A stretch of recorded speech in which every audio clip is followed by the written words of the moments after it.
오늘은 이달의 책 추천입니다. 매달 한 곳씩 이렇게 책을 추천하는데요. 오늘은 이제 지난번에 얘기한 연장자 시대, 시니어 시대, 대규모 시니어 시대와 관련된 책입니다. 나오긴 한 5년 전에 나왔죠. 2018년에 나왔으니까. 한국어판으로는 일터의 현자, 영어로는 이제 Wisdom at Work라 그래서 일터에서 어떻게 우리 연장자들이 현명하게 일을 하면서 살아갈까, 이거에 대한 이야기입니다. 이게 저자는 이제 칩 콘이라고,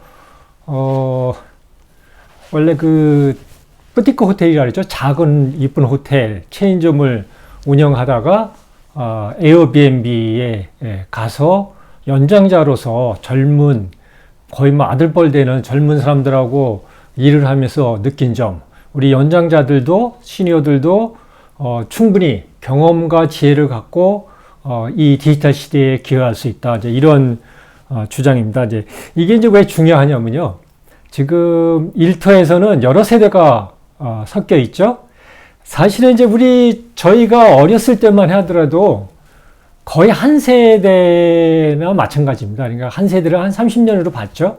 그러니까 일터에서 기껏해야 아버지 세대, 경영진이 아버지 세대고, 그 밑에 이제 이 일들이 아들 세대 정도 된, 그러니까 거의 생각과 행동 규범도 거의 공유가 됐죠. 기술 발달이 느리니까, 아버지 세대에 했던 이 관습대로, 그 젊은 청년 세대들도 같이 했고 그랬는데, 이게 2000년 이후로 넘어오면서 기술 변화가 너무 빠르니까, 사회 변화도 같은 속도로 빨라지고 있고, 그러다 보니까 세대가 더 짧게 나눠지기 시작했죠. 그래서 지금은 5세대가, 심하면 5세대가 한 일터에서 일한다고 합니다. 그러니까 세대 구분을 보면은 G세대라고 보통 이제 2001년 이후에 태어난 세대, 젊은 이 친구들이 이제 20대가 됐으니까, 20대가 되기 시작했으니까 G세대가 이제 직장에 들어오기 시작했죠.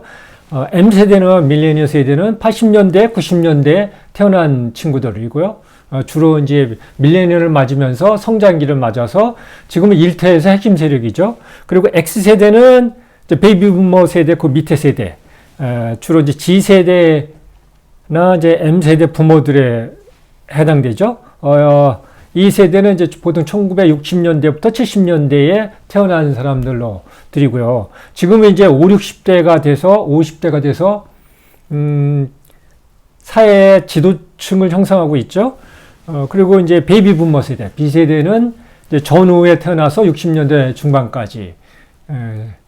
제가 이제 베이비 부머 세대 거의 이제 끝 무렵에 태어난 세대인데, 이 세대들은 이제 60대에 전부 들어가고 있죠. 60대 이상. 그러니까 진정한 시니어입니다. 시니어고 연장자들이고, 그 베이비 부머 전 세대가 이제 S세대, 사일런트 세대. 그러니까 침묵의 세대는 왜 침묵의 세대냐면은, 이게 28년에 대공황을 겪고 또 세계대전 전쟁을 겪으면서 그 세대가 세력이 약합니다. 그러니까 규모도 작고, 그러다 보니까 발언권도 없고, 그리고 조용히 사는 성격이다. 그래서 이제 침묵의 세대다. 그랬는데, 되게 이제 80대에서 90대죠? 그런데 아직 일터에 있는 분들도 있습니다. 이런 분들이. 그러니까 심하면 이 5세대, 적으면 4세대가 같이 얽혀서 있는 게 현재 직장의 모습이거든요. 그러니까 이제 칩코니가 주로 이제 50대 후반 이상, 60대 이상이 일터에서 어떻게 기여할 것인가를 이 책에서 썼는데, 어떻게 보면은 지금 M세대는 G세대한테 연장자고요. X세대는 M세대나 G세대한테 연장자죠. 그래서 이게 모든 세대에 해당이 된다. 그런 이야기고. 그래서 이제 치코니와 아주 밀접한 에어비앤비의 CEO인, 창립자이자 설립자이자 CEO인 브라이언 체스키, 두 사람의 관계에서 이 이야기가 시작됩니다. 치코니는 1960년 생이니까 지금 63세 그렇게 되죠. 그래서 스탠퍼드 대학을 나와서 1980년 28세에 뿌티크 호텔 체인점을 설립해서 거의 한 20몇 년 운영을 했습니다. 그러면서 2008년 금융위기가 오면서 어려워지니까 2010년인가 아마 이걸 매각했을 거예요. 그러면서 브란체스키가 요청하면서 2013년에 에어비앤비의 글로벌 전략 담당으로 다시 취직을 하게 되죠. 그리고 나서 이제 여기서 이 직장에서 평균 연령이 30세 이하인 뭐 구글이나 페이스북 이런 거대 IT 기업들, 젊은 사람들이 있는 산업계에서도 우리 시니어들이 할 역할이 있다. 이걸 깨닫고 그때부터 이렇게 책을 저술하고 이 현명한 노인이 되자. 그래서 그 용어를 머던 엘더라고 붙였습니다. 그러니까 신노인이라고 할 수 있겠죠. 현대적 노인이라기보다는 신노인. 그러니까 우리 신노인이 되자. 그래서 2018년에는 이제 에어비앤비를 그만두고 머던 엘더 아카데미라는 걸 설립했습니다. 하고 그렇게 하고 있고요. 브란체스키는 1981년생이죠. 하고 마찬가지로 28에 에어비앤비를 설립했고요. 그러니까 치코니하고 비슷한 나이에 설립을 했습니다. 로드 아일랜드 디자인 대학을 나와서 에어비앤비를 공동 설립했죠. 그래서 이 두 사람이 비슷한 창업의 경험을 갖고 있고 또 나이 차이도 한 20년 이상 차이가 나는 그런 현장에서 같이 일하면서 느낀 거를 신노인, 머던 엘더라는 신노인이라는 용어를 통해서 이 책에서는 어떻게 우리 연장자들이 지혜롭게 인터에서 기여를 할 건가, 그리고 어떻게 역할을 찾을 건가 이야기를 계속 하고 있습니다. 그래서 이 책을 기점으로 머던 엘더, 신노인이라는 용어를 아마 기억해야 될 것 같아요. 신노인이 어떤 것인지, 그리고 그렇게 신노인으로 살기 위해서는 어떻게 준비해야 되는지가 이 책의 주요 설명 내용입니다. 일단 그 신노인이라는 것을 이해하기 위해서 이 치코니가 왜 여기에 빠져 있는지 이것을 이 책에 계속 설명하는데, 이 치코니가 설립한 머던 엘더 아카데미를 잠깐 살펴보면은 그 의미를 알 수 있을 것 같아요. 그래서 머던 엘더 아카데미의 모토는 이겁니다. 그러니까 이 중년 이후의 삶에서 영감을 주고 또 힘을 인파워라 하죠. 힘을 줘서 그런 중년 이후 삶의 공동체를 만드는 게 목적이다. 그래서 이 머던 엘더 아카데미는 이제 멕시코 북부 미국하고 그 접경 지역이죠. 바야 캘리포니아라고 영어로는 이제 바자 캘리포니아라고 하는데요. 바야 캘리포니아 거기에 캠프를 만들고 그래서 거기서 뭐 2주면 2주 이렇게 그 집단으로 모여서 중년 이후의 삶에 대해서 서로 공부하고 토론하고 또 이게 이제 온라인 코스로도 전 세계 노인들한테 새로운 신노인이 되자 이런 교육 활동을 하고 있습니다. 그래서 이거의 기본은 40대든 50대든 60대든 이 잠재력이 풍부하다는 것이죠. 단지 기술 변화가 너무 빠르니까 거기에 적응을 못해서 점점 더 사회에서 필요 없는 사람으로 지난 20년 동안 인식돼 왔기 때문에 이것을 이제 한번 바꿔봐서 연장자들도 행복한 삶을 살고 또 젊은 사람들도 연장자들의 지혜를 빌려서 더 생산성을 높이는 그런 일을 꿈꿔보자. 이게 이제 머던 엘더 아카데미의 모토입니다. 사실은 이제 한국도 2000년이 넘어오면서 5, 6도 4, 5종, 4, 5종 5, 6도라 그래서 40대 중반만 넘으면 직장에서 필요 없는 인력으로 이렇게 여겨져 왔고, 제가 이제 직장 생활을 한 2, 3년 전까지 했잖아요. 그때까지만 해도 사실 45세만 넘으면은 방송국에서도 필요 없는 인력이라는 인식이 강했습니다. 그래서 시니어 인력들은 어떻게 배제를 할 건가, 이것이 경영자들이 매일 고민하는 내용이었는데, 그러니까 우리가 아직도 이렇게 사회가 바뀌었는데 그거에 대한 해답을 찾지 못하고 있다는 것이죠. 그래서 지금까지 20년 동안 해온 방법은 모든 시니어들을, 연장자들을 배제시키는 정책이었습니다. 그러니까 철저히 산업화 시대의 패러다임이죠. 비용 개면으로 보고 이거 어떻게 떨쳐낼 건가. 그런데 이제, 누차, 여기서 살펴본 것처럼 매스 엘더 시대잖아요. 대규모 연장자 시대, 대규모 노인 시대예요. 고령자가, 정말 많은 시대거든요. 지금 5명에 1명이 고령자고 곧 4명에 1명이 고령자 시대거든요. 그러니까 배제한다고 되는 것도 아니고 더군다나 100세 시대가 됐잖아요. 요즘 정년을 더 연장한다 뭐 이런 얘기가 있지만 지금은 누구나 적어도 70세까지는 일을 해야 100세 인생을 제대로 살 수 있는 것 같았어요. 그래서 그런 면에서 이 책이 의미하는 바가 큰 것 같아요. 사실은 저 2018년에 한국어판 번역하기 전에 제가 처음에 이 책을 읽고 참 훌륭한 책이라고 생각했습니다. 그러니까 많은 사람들은 이 칩 커니가 자기가 이제 은퇴하면서 자기의 명성을 올리려고 이 책을 냈다고 폄하하지만 저는 이 부분을 많이 연구했잖아요. 연구하면서 경험에 의해서 우리 시니어들이 어떻게 기여할 수 있나를 이야기하기 때문에 공감을 많이 했습니다. 그게 이제 그 이전에 나온 영화, 인턴하고 비슷한 느낌이거든요. 인턴에서도 전직 그 CEO 출신의 연장자가 지금 딸 같은 젊은 CEO한테 처음에는 가르치려고 그랬죠.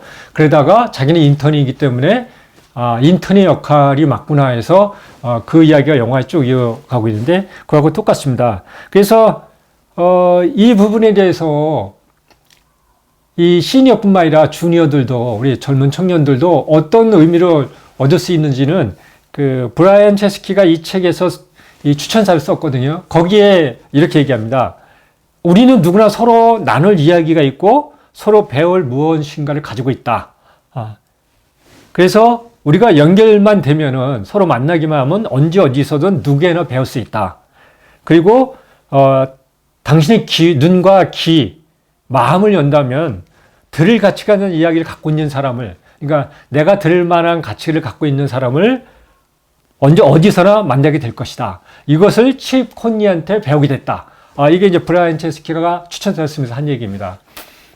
그러니까 이제 우리 연장자뿐만 아니라 이 주니어들도 이것을 좀 많이 관찰해야 된다는 것이죠. 이제는 디지털 비즈니스가 완전히 이제 이 기존 조직으로 자리를 잡았죠. 구글, 애플, 페이스북, 마이크로소프트 다 옛날 기업이 됐습니다. 그래서 이 기존 기업의 행태도 비슷하게 나오죠. 그렇기 때문에 옛날 벤처가 막 페이스북처럼 커지고 이런 세상은 없거든요. 그렇기 때문에 지금 청년들도 옛날식으로 기업을 운영해서는 절대 성공할 수가 없습니다. 이미 시스템으로 완전히 갖춰졌기 때문에 청년들도 새로운 사업을 할 때 아무리 기술 변화를 빨리 획득한다 해도 이 삶의 지혜를 터득하지 않으면은 성공 확률이 낮죠. 그런 면에서 이 책은 의미하는 바가 큰 것 같아요. 그래서 이 책을 서문 위주로 이렇게 정리를 하고 그러겠습니다. 나머지는 그거에 대한 구체적인 설명이거든요. 그래서 디지털 시대 노인을 필요로 하는가? 지금 디지털 시대, 인공지능 시대에 벌써 20몇 년이 지난 이 디지털 시대에 앞으로 노인이 필요하는가? 이런 겁니다. 그러니까 촉헌년이 이렇게 이야기합니다. 좋은 포도주는 오래된 것뿐만 아니라 어떻게 저장하느냐에 달려있다. 이거죠. 그래서 오래된 것이 나쁘진 않다는 것이죠. 좋을 확률이 높은데 문제는 어떻게 저장하느냐에 달려있다는 것이죠. 그러니까 우리 시니어들이 오래됐잖아요. 우리 오래되니까 일단 포도주를 따지면 가치가 있을 것 같은데 저장을 잘못하면은 그 가치가 오히려 썩은 거랑 마찬가지니까 오히려 떨어진다는 겁니다. 그래서 우리 시니어들이 어떻게 저장 방법, 그러니까 새로운 패러다임을 익힐 것인가 이거에 대한 이야기입니다. 그리고 미국 노동자 평균 나이가 42세인데 유니콘 설립 기업들, 그러니까 보통 이제 스타트업을 해서 기업 가치가 1조가 넘는 유니콘 설립 그 기업의 유니콘의 CEO들은 평균 나이가 31세입니다. 그리고 이렇게 설립자들이 31세에 설립을 했고, 그리고 CEO들의 평균 나이가 41세입니다. 그러니까 예를 들면 쿠팡도 한 10년 됐죠, 설립한 지. 그러니까 31세에 설립해서 유니콘이 CEO가 되면은 이제 한 41세, 10년 정도 되다가 유니콘이 되는 거죠. 물론 더 빨리 되는 경우도 있고요. 참고로 이제 S&P 500, 옛날 전통 기업이죠. 거기에 CEO는 평균 나이가 52세입니다. 우리 경제를 주도하고 있는 디지털 경제의 핵심 인력들은 대개 30대가 주축이라는 것이죠. 근데 육체적으로는 이제 그래서 이렇게 빨리 바뀌다 보니까 육체적으로는 60대는 점점 더 40대가 되고 있죠. 육체적으로 젊어지고 있는 겁니다. 건강해지고 있는 건데, 마찬가지로 권력은 예전에 5, 60대가 주로 갖고 있었잖아요. 이 권력이 30대가 예전에 살아온 50, 60대를 대체하고 있다는 겁니다. 그러니까 이게 사회가 권력 관계 또 이렇게 여러 세대가 혼재되어 있는 역학 관계가 많이 바뀌고 있다는 것이죠. 이미 제프 베이조스, 구글의 레리 페이지, 세르게이 브린 다 은퇴했잖아요. 지금 이제 50대 초반입니다. 50대 초반인데 은퇴를 하고 이제 40대 이런 젊은 CEO들이 대체를 하고 있죠. 권력이 40대로 넘어갔으니까 예전에 5, 60대가 갖고 있던 권력이 40대로 넘어가고 있고, 물론 이제 사회 정치 영역은 아직도 5, 60대가 잡고 있죠. 하지만 이제 경제 영역은 거의 이 40대 이하가 잡고 있고요. 더군다나 소셜 미디어가 발달하니까 사회적 영향력도 3, 40대가 다 잡고 있는 것 같아요. 이제 이런 시대에 대해서 노인이 과연 필요한 것인가, 이거에 대한 질문에서 시작을 합니다. 그래서 이제 지혜가 무엇이냐에 대해서 얘기하면, 이제 연구에 의하면은 25세부터 75세까지는 나이가 늘거나 줄거나 지혜와 관계가 없다는 겁니다. 나이와 지혜의 관계가 없다는 것이죠. 25세나 75세나 똑같다. 그런데 이제 나이가 들수록 좋은 거는 포도주가 오래된 것처럼 좋은 거는 나이가 들수록 그 지혜를 모으는 능력이 커진다는 겁니다. 경험이 많이 늘어나니까 주위에서 지혜를 어떻게 모을 건가, 이거에 대한 그러니까 요령이 늘어난 거고, 그리고 텍사스대의 나랄워시 박사에 따르면은 우리 연장자들이, 노인들이 장기적 관점에서, 그러니까 먼 미래를 내다보고 결정할 때 더 나은 선택을 한다고 합니다. 단기적인 결정은 젊은 사람들이 빨리 할지 모르지만, 우리 미래를 내다보고 긴 장기적인 관점에서의 결정은 우리 노인들이 더 잘할 수 있다. 그리고 아마 이제 인공지능 기술이 발달하니까 자동화가 더 심화되고 그럴수록 많은 직업이 없어질 것이다. 그래서 지금도 챗GPT가 나오면서 그거에 대한 논쟁이 제일 많죠. 어느 직업이 먼저 없어질 건가? 네, 그러고 그래서 아까 살펴본 것처럼 이 일터에서는 더 이렇게 변화가 많고, 기술이 들어오면은 일이 없어지고 새로운 일이 생기고, 이렇게 일터에서도 변화가 많다 보니까 일터에서는 더 다양한 세대가 함께 일할 확률이 높다는 겁니다. 그러니까 심하면 아까 살펴본 것처럼 5세대가 같은 직장에서 일하는 경우가 생기거든요. 그래서 이럴 경우 인공지능이 아무리 발달해도 로봇이 할 수 없는 게 있습니다. 로봇은 선택하고 공감하는 능력이 없습니다. 로봇이 아무리 지능이 뛰어나도 우리처럼 감정을 갖고 있지 않거든요. 그래서 그렇게 선택하고 공감하는 능력이 없기 때문에 현명하게 공감되는 해결책을 조합하고 그렇게 해서 선택할 수 있는 대안을 내놓을 수 있는 거는 노인들이 잘한다는 것이죠. 그래서 노인들이 일터로 다시 주역으로 돌아올 수 있는 절호의 기회다. 이게 치컨니의 주장입니다. 그러니까 점점 더 인공지능이 발달할수록 노인들의 지혜가 필요하다. 그렇다고 노인들이 그냥 들어온다고 이 밑에 5세대 하고 어울릴 수가 없죠. 이게 5세대가 함께 어울리는데 쉽지가 않죠. 그래서 노인 대찾기라고 합니다. 레클레이밍이라고 하는데, 노인 대찾기에 대한 얘기를 합니다. 그러니까 유년 시절은 이제 차일드 후드라고 그러잖아요, 영어로. 그리고 이제 성년 시대를 어덜트후드라 그랬는데 엘더후드라는 용어를 다시 만들자. 그래서 노인 시대, 유년 시대, 그다음에 성년 시대, 그다음에 노인 시대 이렇게 해서 새로운 가치관을 정립하고 또 생활관을 정립하자. 이게 제안입니다. 그렇게 해서 나온 용어가 신노인, 머던 엘더입니다. 신노인은 예전 노인은 올더, 그러니까 올드 엘더는 구노인은 지혜를 보존하는 역할이었습니다. 그러니까 오랫동안 경험에 의해서 지혜를 쌓아서 그거를 후손에게 전달해주는 역할이었죠. 근데 이 기술 변화가 너무 빨리 변하니까 제일 먼저 없어진 게 노인들의 지혜를 보존하는, 전달하는 역할이었죠.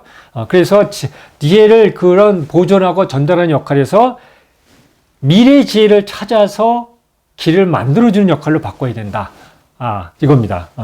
그래서 치코니가 제안하는 거는 100세 시대니까 50살이 됐을 때 한번 질문을 하자는 거죠. 각자에게 50년을 앞으로 더 살기 위해서 지금 어떤 새로운 재능과 기술, 그리고 내가 어디에 흥미를 가져야 하는지 그렇게 질문을 해야 된다는 겁니다. 그러니까 내가 다시 리타이어를 하잖아요. 리타이어. 보통 이제 제가 방송국 그만둘 때도 후배들이 그러더라고요. 리타이어니까 타이어를 새로 갈아 끼고 새롭게 시작합시오 그랬는데 리타이어를 이제 그렇게도 해석하잖아요. 새롭게 시작하는 타이어를 갈아 끼우는 거다 이렇게 얘기하는데 그런 것처럼 50살이 되면은 앞으로 50년 후에서 내가 무엇이 필요한 것인지 20대에 했던 질문들을 50세에 다시 하자. 이게 엘더후드로 시작하는 시발점이다. 이게 이제 노인 되찾기의 제안입니다. 제안이고, 그래서 이제 머든 엘더, 신노인이 무엇인가? 그것이 이제 신노인은 누구인가? 이 질문을 합니다. 그래서 신노인은 좋은 판단력, 그러니까 경험에 의해서 또 오래 살아온 경험에 의해서 좋은 판단력하고 그리고 꿈이 없는 통찰력. 꿈이 없는 통찰력은 뭐냐면요. 언바니시드 인사이트라고 하는데요. 젊었을 때는 주위 눈치를 많이 봐야 되잖아요. 위에 시니어 눈치도 봐야 되고 밑에도 또 주위의 동료들도 눈치를 봐야 되는데 우리가 시니어가 되면은 주위의 눈치를 볼 게 없다는 것이죠. 그러니까 순수하게 바라볼 수 있는 꾸밈이 없이 바라볼 수 있는 통찰력을 가질 수 있다. 그리고 오랫동안 살아왔고 여러 사람과 관계를 맺어왔기 때문에 감성지수에서 뛰어나다. 그래서 이 감성지수, 그죠? 감성지수를 갖고 있다. 이게 이제 큰 장점이거든요. 신노인은. 그래서 이 감성지수와 관련해서 서양에는 이제 옛말이 유명한 말이 있죠. 지식은 말을 하고요. knowledge speaks 하고요. 그리고 지혜는 듣는다. wisdom listens입니다. 그러니까 이렇게 감성지수는 말하는 게 아니라 듣는 거다. 그래서 이 듣는 것을 무지 많이 강조합니다. 이 치코니가 즉 이게 인턴 영화도 그랬죠. 처음에는 본인이 이야기를 해서 본인이 가르치려고 그랬는데 그 다음부터 아니라는 걸 알고 들어주는 게 역할이 됐죠. 그래서 아마 인턴 영화에서도 그 교훈이 그럴 거예요. 들어주는 게 도와주는 거다. 우리 젊은 사람들을. 그리고 스튜어드십입니다. 스튜어드십. 이게 영어로도 스튜어드십이라는데 스튜어드십은 누구한테나 이롭게 일을 하는 거잖아요. 나 자신이나 우리 가족이 아니라 우리 동료들, 우리 젊은 친구들, 그리고 사회를 위해서 일을 하는 그 스튜어드십에서 신노인이 뛰어나야 된다. 이 이야기입니다. 그럼 이제 어떻게 머든 엘더, 신노인이 될 것인가? 이야기가 나옵니다. 그래서 첫 번째가 이야기하는 게 멘토입니다. 제대로 멘토 역할을 하기 위해서는 인턴이 돼야 된다. 그러니까 젊은 친구들한테 듣고 배워야 된다. 이러는 것이죠. 이 부분이 사실은 제일 어렵거든요. 저도 자꾸 말을 많이 하려고 그래요. 학생들을 만나면 말을 많이 어느 순간 제가 말을 많이 하더라고요. 그래서 이러면 안 되는데 그래서 자꾸 자제하려고 그랬는데 이게 쉽지가 않더라고요. 그래서 이 멘턴이 된다는 것은 이 인턴이 되는 건데 인턴은 젊은 사람들한테 듣고 배우는 건데 이게 쉽지가 않더라고요. 그래서 이 부분을 어떻게 내가 생활화할 것인지 이 문제가 있고요. 그러기 위해서는 그러기 위해서는 우리가 겸손해져야 되거든요.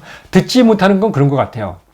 내가 많이 살아봐서 알아. 나 때는 이러다 보니까 내가 우리 젊은 사람들, 청년들보다 내가 더 우위에 있다고 생각하는 거예요. 나이가 많다는 이유로, 오래 살았다는 이유로 우위에 있다고 생각하니까 듣지 않는 것 같아요. 그래서 제가 계속 경험해 보니까 죽을 때까지 배우자. 배움의 삶을, 100세 시대는 배움의 삶이다. 이렇게 했는데 왜 안 되나 했더니 그 문제인 것 같아요. 이게 저는 이제 마음의 갑질이라고 그러는데요. 내가 살아봐서 알아. 이것 때문에 못 배우는 것 같아요. 그래서 이제 어떻게 신론이 될 것인가 제 치코니는 이렇게 제안합니다. 변화를 두려워하지 않는다. 그러니까 변화가 오면 피하지 말고 변화를 두려워하지 않고 받아들인다. 그리고 그런 것, 그러니까 끊임없이 지적 호기심을 갖는다. 그런 것에 대해서. 그러니까 지적 호기심을 멈추지 않는 게, 그러니까 지적 호기심이 제일 큰 것 같아요. 그게 없어지냐, 마느냐. 이게 없어지면 옛날 하던 대로 집착하게 되거든요. 해오던 방식대로 생각하고 행동하거든요. 그리고 큰 흐름에 관심을 갖는다. 이게 전체의 흐름에 관심 갖는 거지, 자꾸 작은 일에 집착하지 말라는 것이죠. 그러니까 우리 사회가 기술 변화에 의해서 사회가 어떻게 변할 것인지, 그리고 우리 사회가 바람직하게 가는 방향은 무엇인지, 우리 조직, 우리 회사가 하고자 하는 일이 무엇인지, 이런 큰 흐름에, 그리고 전 세계적인 기술 변화나 사회 흐름이 어떻게 가고 있는지 이런 것을 파악해서 크게 행동해야 된다는 것이죠. 그리고 이렇게 우리 노인들의 장점인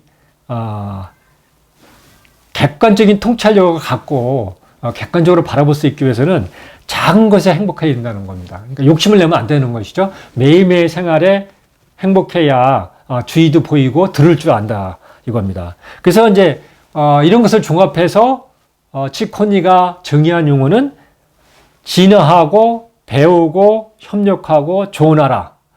이 네 용어입니다. 이 네 단어를 책에서 전체적으로 설명한 겁니다. 그러니까 다른 이론적인 것도 갔다 오고요. 다른 전문가들이 이야기한 거, 또 다른 시니어들, 신노인들, 그러니까 다른 테크 기업에서 연장자로서 오랫동안 같이 일했던 사람들의 사례들을 들어가면서 이렇게 진화와 배움과 협력과 조언에 대해서 설명한 게 이 책입니다. 그래서 치코니는 지금 이 보여드린 이 도표 한 장으로 정리가 됩니다. 연장자의 감성 지수와 젊은이들의 디지털 지수가 합해져서 더 좋은 생산성을 올리고 더 좋은 사회를 만들 수 있다. 이것이 이 책의 요약된 도표 한 장입니다. 그래서 이제 그렇게 하기 위해서 우리 연장자들이 진화하고 배우고 협력하고 조언한다. 이 네 개의 용어를 만들어냈죠. 그래서 어떻게 진화하고 배우고 또 협력하고 조언할 것인지 이것이 이 책이 설명한 주요 내용입니다. 그래서 이 책을 설명하기 위해서 여러 전문가들의 이야기도 들춰오고 또 다른 회사, 이미 이제 IT 기업에서 젊은 청년들하고 같이 일하는, 젊은 청년 CEO들하고 같이 일하는 연장자들의 예를 들고, 그러면서 본인의 경험과 이런 걸 통해서 우리 연장자들이 어떻게 이렇게 젊은 사람들이 주로 30대가 주축이 된 테크 기업에서 역할을 할 것인지 이것을 설명하고 있습니다. 그래서 치코니는 배우고 성장하고 가르치고 다시 배운다.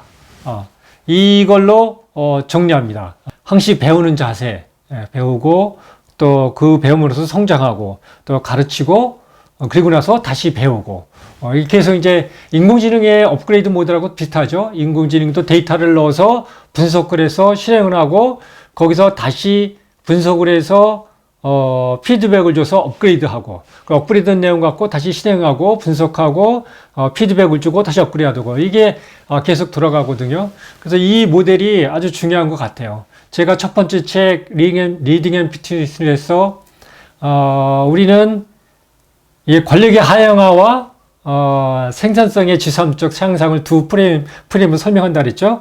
그래서 우리는 죽을 때까지 성장, 100세 시대에 성장하는 것이 행복한 삶의 모델이다. 그래서 매일매일 조금씩 성장해야 된다. 어제보다 오늘 조금 성장해야 되고 내일은 오늘보다 조금 성장하고. 그래서 제가 명함 뒤에도 이제 그렇게 쓰고 있죠.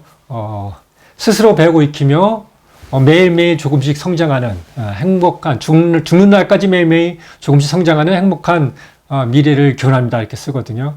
제가 청년들한테 하는 강의도 주로 그겁니다. 어떻게 스스로 배우고 익히면서 죽는 날까지 매일매일 조금씩 성장하는 그런 역량을 갖출 것인가. 그것이 이제 칙폰니가 이 책에서 하는 이야기하고 똑같은 것 같아요. 우리는 얼떨결에 정말 100세 시대를 맞았습니다. 그러니까 지금 청년들은, MZ세대는 얼떨결에 지금 120세 시대를 맞게 되거든요. 거의 대부분의 전문가들이 조만간 120세 시대가 된다. 그러니까 얼떨결에 맞았는데 인력사에서 한 번도 겪지 못했잖아요. 그래서 이 새롭게 맞는 시대를, 이 연장자의 시대를 어떻게 헤쳐가 나갈 것일까? 이거 이제 금세기의 최고의 고민거리인데, 그런 의미에서 칙폰니가 많은 통찰을 줄 것 같아요. 많은 분들이 읽어보기를 권합니다.